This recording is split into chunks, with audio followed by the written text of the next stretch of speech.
Pertanyaannya, saudara, apakah Yesus Kristus baru dapat dikatakan bahwa dia Tuhan, yakni ketika dia berkata, "Akulah Tuhan, sembahlah aku"? Apakah baru bisa dikatakan dia Tuhan kalau ngomong begitu? Terus kalau dia tidak ngomong begitu, berarti dia bukan Tuhan, begitu? Ya, hanya karena dia tidak pernah berkata, "Akulah Tuhan, sembahlah aku", sehingga kemudian kita berkata, "Oh, Yesus bukan Tuhan, dia manusia biasa, dia bukan Tuhan, jangan disembah", apa begitu? Jawabannya tidak. Enggak begitu tentunya, saudara. Nah, saya tanya kita, dari mana kita tahu bahwa iblis itu adalah iblis? Coba. Dari mana Anda tahu bahwa iblis itu adalah iblis? Coba. Dari mana? Apakah karena iblis juga berkata, "Akulah iblis, jangan kau dekati aku", apa begitu? Coba. Coba jelaskan.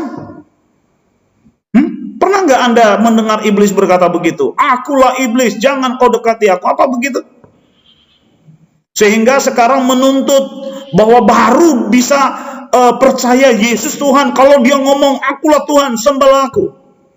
Selama Yesus tidak berkata begitu, wah, saya tidak akan percaya. Apa begitu? Apakah Anda percaya iblis karena Anda sudah mendengar dari mulutnya, "Akulah iblis, janganlah kau dekati aku"? Apakah begitu? Terus dari mana kita tahu bahwa iblis itu adalah iblis? Jelas dari apa yang dilakukannya, bukan? Perilakunya. Benar Yesus katakan, "Dari buahnya kamu kenal mereka". Iblis juga dapat diketahui dari mana? Ya dari perilakunya, dari perbuatannya setiap saat. Nah, tidakkah kita bisa mengetahui bahwa Yesus Kristus itu Tuhan? Dari apa yang dia perbuat dan ucapkan?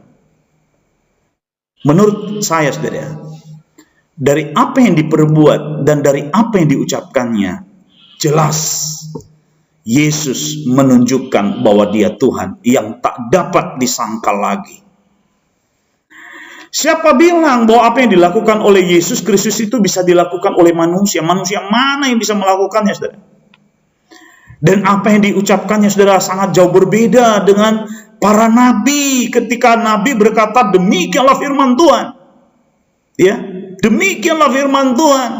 Tapi Yesus tidak pernah berkata begitu. Dia langsung ngomong, saudara, keluar dari mulutnya. Dia selalu berkata, "Aku berkata kepadamu, sesungguhnya", "Aku berkata kepadamu, sesungguhnya". Ini kan berbeda cara ngomongnya, berbeda. Jadi kalau berbeda begini, ya jelas tidak menunjukkan bahwa dia nabi. Dan perkataannya, saudara, sangat-sangat membuat orang cengang, takut, kagum. Kenapa? Karena memang itu perkataan yang luar biasa, karena menunjukkan dia adalah pribadi yang luar biasa. Yesus Kristus, saudara, memang tidak pernah berkata, "Akulah Tuhan, sembahlah aku". Tetapi, saudara, apa yang dilakukannya, apa yang diperbuatnya, apa yang dikerjakannya, itu hanya dapat dilakukan oleh Tuhan saja. Dia, hanya Tuhan saja yang bisa melakukan itu. Keajaiban-keajaiban, mujizat-mujizat, dan berbagai hal, ya, tanda-tanda ajaib, tanda-tanda heran yang dilakukan oleh Yesus, ya, itu hanya bisa dilakukan oleh Tuhan, tidak bisa dilakukan oleh manusia. Sehebat apapun manusia itu nggak bisa buat itu.